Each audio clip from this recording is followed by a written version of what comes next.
Pregame.com.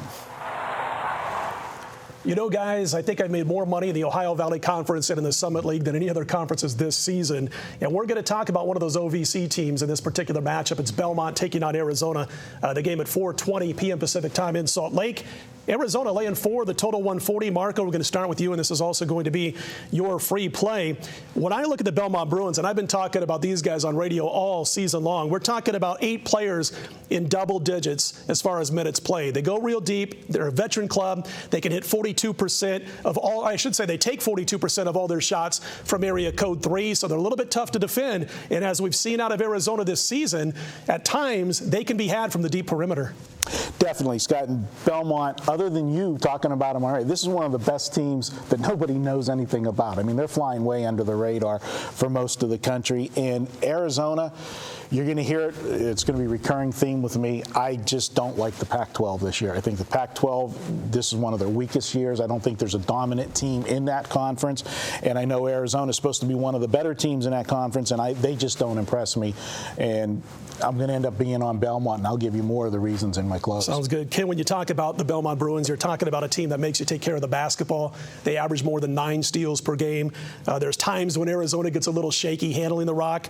And also when you talk about the Bruins, they're a 57% shooting team inside the arc, and they're number 2 in the nation in 2-point efficacy. So Arizona U is going to have to be on their defensive heels in this one, I think a little bit often, but they are at a disadvantage against Arizona's front court. And one thing I was going to ask you guys, Belmont is like that darling team out there right now in the media. I always get a little scared because that means they're slightly overrated as far as the point spread is concerned. And the Pac-12 has been getting ripped for 3 months, which means Arizona might be slightly undervalued in this game. I agree, and I think the Pac-12 may be a little bit better. I mean, I'm maybe a little partial. I've been an SC guy, but my buddy Brian Jeffries actually calls the games for the Cats. I'm not sold on Nick Johnson. Nick Johnson had a spell about 6 games where he really struggled from the floor, but Lyons is the real deal. He's got incredible range, and if Solomon Hill comes to play, Arizona will be tough. Belmont, because of the run in the A-Sun the past few years, we've come to know them as a regular in this March Madness tournament. Moving to the OVC, sure, they dominated Murray State, but Murray State was way down. In fact, Murray State finished 2 games behind Eastern Kentucky, but they were on the opposite side of the bracket, so it looked a little bit better because Murray ended up winning their bracket. But tell you what, it's going to be a good game. It's hard to go against those teams that do play solid team ball, and Belmont is one of those teams. Belmont's looking to finally cash in the big dance and win at least one game. And as I said, it's a veteran group that's been there several times. As Ken said, Marco, this one is your free play. Let's make it official.